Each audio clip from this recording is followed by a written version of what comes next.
அஞ்சுவது யாதொன்றுமில்லை, அஞ்ச வருவதுமில்லை. அனைத்திந்திய அண்ணா திராவிட முன்னேற்றக் கழகத்தில் எங்களுடைய நம்பிக்கை, எங்களுடைய இரத்தத்தின் இரத்தமான மாண்புமிகு மரியாதைக்குரிய டாக்டர் எம்ஜிஆர் ஐயா அவருடைய வழியில் அவரை விட ஒரு 10% மக்களிடத்தில் அதிகப்படியான நம்பிக்கையை ஏற்படுத்த வேண்டும் என்று நான் உழைத்து கொண்டிருக்கின்றேன். மற்றவர்களும் உழைத்து கொண்டிருக்கின்றார்கள். எங்களுடைய தலைவரை வைத்து இன்னும் எத்தனையோ கட்சிகள் அவர்களுடைய வாழ்வாதாரத்தை மீட்டுக்கொள்ள வேண்டும் என்று சுயநலவாதிகளாக நடந்து கொண்டிருக்கின்றார்கள். இன்றைக்கு அரசியல் அமைப்பு என்பது எங்களுடைய அனைத்திந்திய அண்ணா திராவிட முன்னேற்றக் கழகம் முன்மாதிரியாக ஒரு விவசாய குடும்பத்திலிருந்து வரக்கூடிய நபர் கூட எங்கேயோ இருக்கின்ற கடக்கோடியில் இருக்கக்கூடிய தொண்டனை கூட கிளை செயலாளராக கொண்டு வந்து முதலமைச்சராக அமர முடியும் என்பதற்குரிய மிகப்பெரிய ஒரு சான்று. நம்மளுடைய புரட்சி தலைவரால் வழிகாட்டப்பட்ட புரட்சி தலைவி அம்மா அவர் ஒரு சாதாரணமான ஒரு பொதுச் செயலாளராக வேலை செய்தவர். இன்றைக்கு எத்தனையோ அவர்களை ஒரு மிகப்பெரிய அளவில் அவரை போன்று வர வேண்டும் என்று காத்து கொண்டிருக்கின்றார்கள்.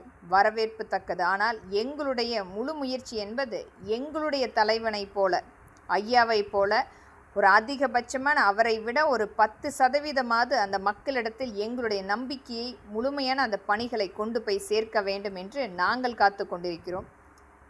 இன்றைக்கு திரைப்படம் என்பது வேடம் தரித்து நடிக்கின்ற ஒரு நாடக கம்பெனியாக மட்டுமே நாங்கள் பார்த்து கொண்டிருக்கிறோம்.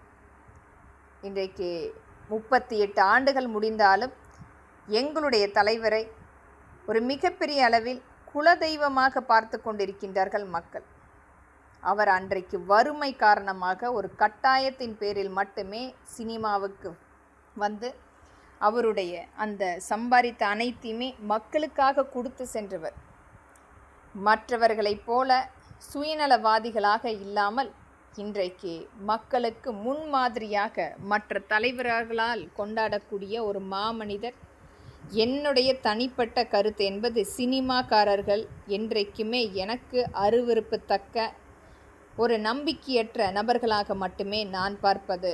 இன்றைக்கு மற்றவர்களுடைய உழைப்பை எடுத்து தன்னுடைய உழைப்பாக விளம்பரப்படுத்தி கொள்ளக்கூடிய நபர்களை என்றைக்குமே என்னுடைய ஒரு மக்களின் சார்பாக நிராகரிக்கக்கூடியது.